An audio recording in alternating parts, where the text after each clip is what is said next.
Hello बच्चों, मैं Shivam Shukla physics educator आपका स्वागत करता हूं फिजिक्स के इस क्रैश कोर्स में।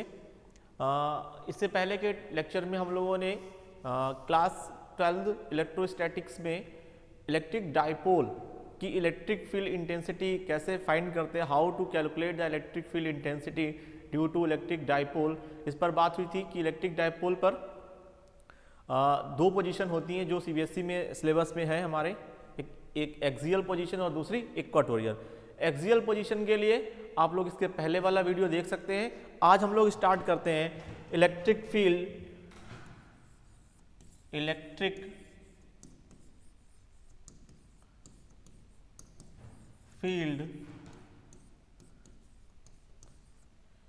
Intensity due to electric dipole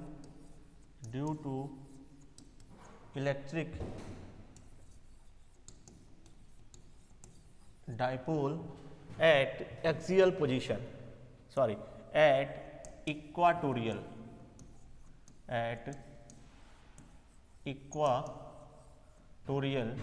position.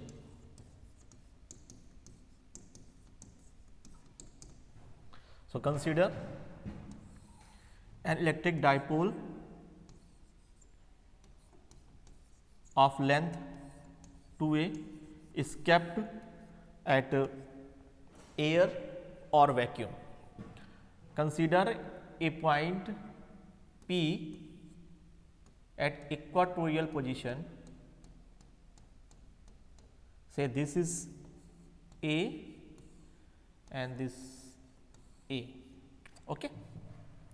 So now we have to calculate the electric field intensity at point P. Getting my point? Now, so first we have to calculate the electric field intensity due to minus q charge and plus q charge. So first electric field intensity due to minus q charge. So E due to minus q charge 1 over 4 pi epsilon naught q over, and जो electric field निकालने के लिए जो आपको distance रखनी होगी वो होगी पॉइंट और चार्ज के बीच की distance. So this clear. So say this is r. So this will be under root r square plus a square. So this will be under root r square plus a square to whole square. Clear है. अगर मैं इसकी direction की बात करूंगा तो minus Q, तो ये होगा आपका e of minus q. Okay. तो direction we can say this a and this b. Direction can be written in pa vector. pa vector.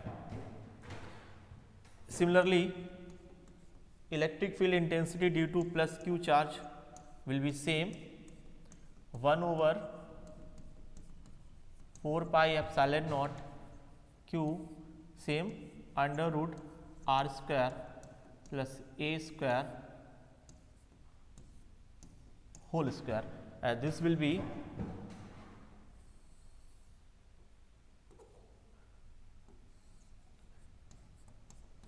E of plus Q. तो इस विल बी डायरेक्शन होगी इन BP vector. ये direction होगी इसकी. Clear. Okay. Now तो इसे हम लोग लिख सकते हैं. Now this can be written E of minus q mod जो है वो सेम है E ऑफ प्लस क्यू और इसकी वैल्यू है 1 over 4 pi epsilon not q over r square plus a square. Now अब हम लोग क्या करते हैं, इलेक्ट्रिक फील्ड को एक अलग से डायग्राम से दिखा देते हैं. ये होगी आपकी E due to minus q और कुछ ऐसे दिख रही है आपको E due to plus q. Clear? So now say this angle अगर मैं आपको देखूं तो say this angle is theta. So अगर मैं यहाँ पर ये एंगल थीटा कह सकता हूँ, similarly this angle is theta. सो ये वाला एंगल आपका थीटा, तो ये दोनों एंगल आपके थीटा हो जाएंगे। तो यहाँ से ये थीटा होगा, सो ये कंपोनेंट होगा E प्लस क्यू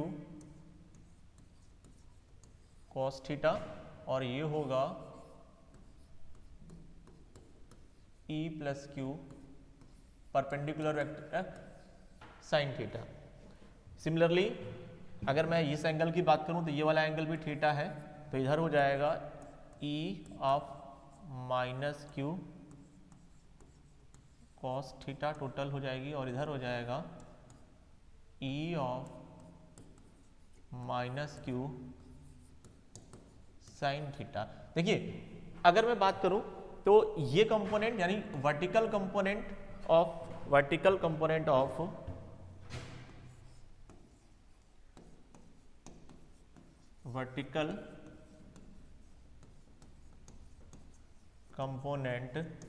आर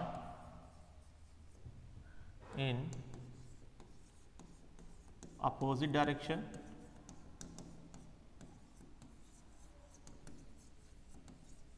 और मैग्नीट्यूड तो सेम ही है।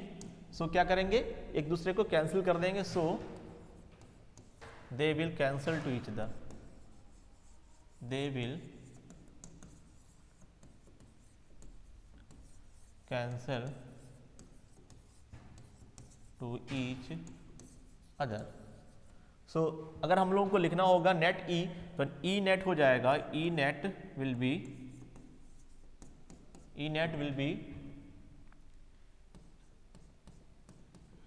E plus q cos theta plus E minus q cos theta. Simple है, ई प्लस क्यू और ई माइनस क्यू इक्वल है। E plus q is equal to E minus q. So हम लोग यहाँ पर लिख सकते हैं E plus q two cos theta.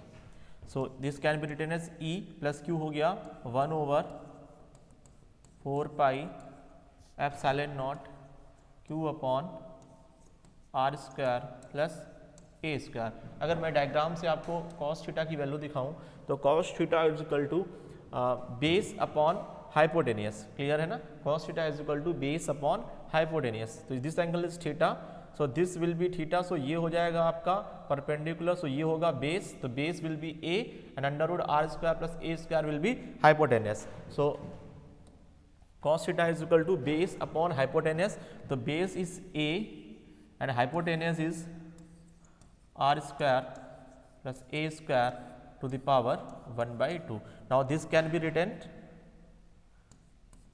1/4 pi epsilon naught 2qa upon r square plus a square to the power 3/2. This is E net. Now again अगर मैं बात करूं कि if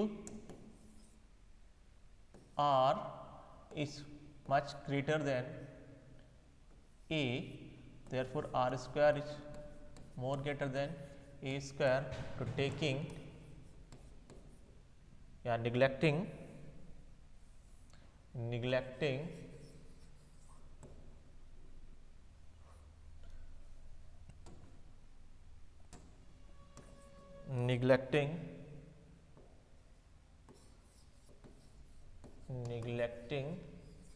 a square.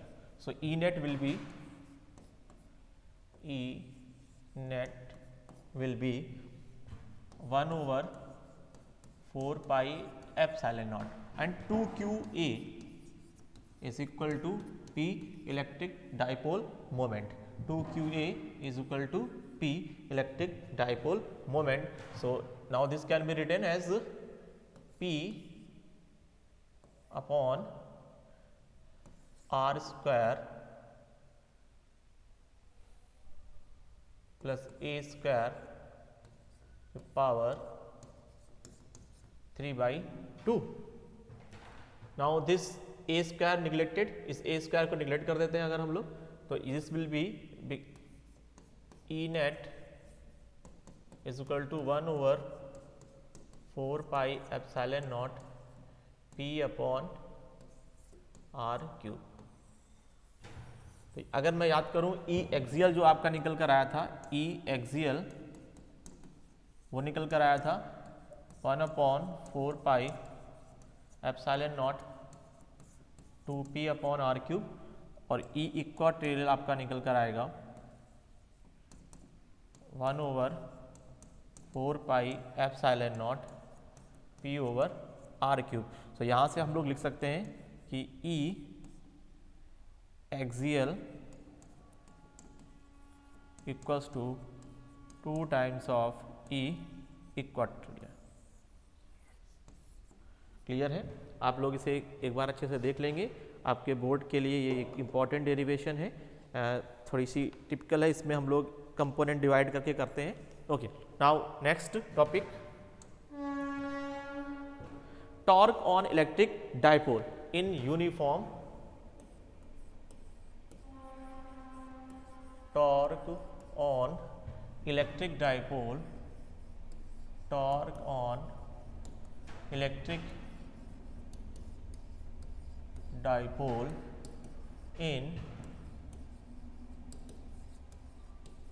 Uniform electric field,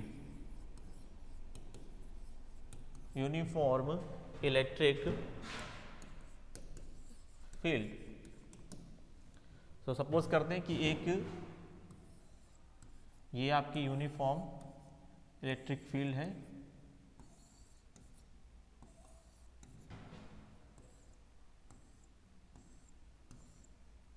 और यहाँ पर एक electric dipole रखा हुआ है, ये -q and this +q। when we know that whenever a charge is placed in electric field it experience a force of QE। Clear? हम लोग जानते हैं कि जो फोर्स लगेगा वो QE फोर्स होगा। तो यहाँ पर भी क्या होगा, ये E वेक्टर है कि इस माइनस और due two plus charge the direction of force will be in the direction of electric field, while due to negative charge the direction of electric force will be opposite to the electric field। तो यहाँ पर दो force लगेंगे, एक तो plus Q E, एक तो plus Q की वजह से क्यू ई फोर्स लगेगा in the direction of the electric field, जो इस तरफ लगेगा ऐसे, और ये ऐसे लगेगा यहाँ पर एक क्यू ई, यहाँ पर भी एक क्यू ई लगेगा और एक यहाँ पर भी क्यू ई फोर्स लगेगा। अब इसकी वजह से क्या होगा, ये जो क्यू ई फोर्स है तो ये क्या करेंगे, अगर देखा जाए नेट फोर्स, अगर मैं एफ नेट की बात करूं तो एफ नेट तो 0 है, एफ नेट यहाँ पर कितना है, 0 है, क्योंकि देखिए एक क्यू इस तरफ लग रहा है, अगर मैं ये कह देता हूँ आई कैप में लग रहा है, और ये इधर किधर लग रहा है, माइनस आई कैप में, तो नेट फोर्स कितना हो गया, नेट फोर्स तो 0 हो गया। Getting my point, net force is 0। तो नेट फोर्स अगर 0 है, लेकिन इसके बावजूद इन दोनों की जो लाइन ऑफ एक्शन है वो अपोजिट है, तो लाइन ऑफ एक्शन अपोजिट होने की वजह से that want to try to rotate the electric dipole, so here a generate restoring force, एक यहाँ पर रिस्टोरिंग फोर्स आ जाएगा, जिसकी वजह से इस पे एक टॉर्क लगेगा। क्लियर है ना? इस पे क्या लगेगा, एक टॉर्क, यानी ये इसको क्या करेगा, घुमाने का ट्राई करेगा। क्लियर? तो इस पे क्या आएगा, टॉर्क आएगा। और हम लोग जानते हैं किसी भी पॉइंट पर अगर टॉर्क निकालते हैं, इस पॉइंट पर अगर मैं टॉर्क निकालूं तो देखिए इस पॉइंट पर इस फोर्स की वजह से टॉर्क 0 हो जाएगा। अगर मैं इसका टॉर्क निकालूंगा तो टॉर्क होता है फोर्स इनटू परपेंडिकुलर डिस्टेंस। तो टॉर्क अगर मैं इस प्लस क्यू के अबाउट निकाल रहा हूं, टॉर्क अगर मैं इस प्लस क्यू के अबाउट निकाल रहा हूं, तो ये इस प्लस क्यू के पर जो फोर्स लग रहा है उसकी वजह से टॉर्क तो 0, सिर्फ माइनस क्यू, जो माइनस क्यू चार्ज है उस पर जो टॉर्क लग रहा है, तो अगर मैं कैलकुलेट करूंगा तो कितना हो जाएगा, force into perpendicular distance, force into perpendicular distance. तो फोर्स क्या हो गया, QE, और अगर मैं परपेंडिकुलर डिस्टेंस की बात करूं तो ये डिस्टेंस होगी परपेंडिकुलर, ये डिस्टेंस होगी परपेंडिकुलर। अगर मैं इस एंगल को थीटा कह देता हूं, क्लियर है ना, तो ये परपेंडिकुलर, अगर मैं इसे A कह दूं, इसे B कह दूं, इसे C कह दूं, तो ये BC इक्वल टू कितना हो जाएगा, ये टोटल डिस्टेंस है, 2a, तो ये हो जाएगा 2a sine theta. Torque is equal to क्या हो जाएगा, force into perpendicular distance. Getting my point. तो यहां से हो जाएगा torque is equal to q into 2a e sine theta. Now this q into 2a can be written as p, तो p e sine theta. Clear है ना। इसे अगर मैं वेक्टर फॉर्म में लिखने की कोशिश करता हूं तो ये हो जाएगा torque is equal to torque vector equal to p vector cross e vector. Getting my point. Clear है ना। ये क्या हो गया, torque is equal to p e sine theta. अब यहां पर अगर मैं टाउ मैक्स की बात करता हूं, टाउ मैक्स कब होगा, when sine theta is equal to 1, that is theta is equal to 90। तो ये टॉर्क क्या हो जाएगा, टॉर्क इज इक्वल टू हो जाएगा पी ई। तो ये हमने देखा कि टॉर्क क्या होगा, torque is equal to p e sine theta. और अगर ये जो डाइपोल मोमेंट है यहाँ पर कितना हो जाएगा, मैक्सिमम हो जाएगा किस पॉइंट पर, अगर आपका जो एंगल है वो कितना है 90 डिग्री। आगे देखते हैं, नेक्स्ट बात करते हैं। देखिए आगे अगर मैंने आपसे बात की थी, और इलेक्ट्रोस्टैटिक में इलेक्ट्रिक फील्ड और इलेक्ट्रिक चार्ज को दो पार्ट में पढ़ते हैं हम लोग। पहला पार्ट तो होता है जिसमें इलेक्ट्रिक फील्ड के बारे में सीख रहे होते हैं। अब सेकेंड पार्ट स्टार्ट होता है गॉस थ्योरम का। क्लियर है ना। तो गॉस थ्योरम पढ़ने से पहले कुछ पॉइंट है उसे मैं समझ लेते हैं। हम लोग बात कर लेते हैं एरिया वेक्टर क्या होता है। एरिया वेक्टर, एरिया वेक्टर देखिए जनरली आप लोग जानते हो कि वेक्टर एरिया एक स्केलर क्वांटिटी है, लेकिन हम लोग यहां पर बात कर रहे हैं area as a vector quantity. Getting my point. तो अगर मैं एरिया को एज अ वेक्टर क्वांटिटी बात करता हूं तो हमेशा याद कर लीजिए, मान लीजिए कि मेरे पास कोई भी एरिया है, मान लीजिए ये सरफेस है, लाइक दिस सरफेस है,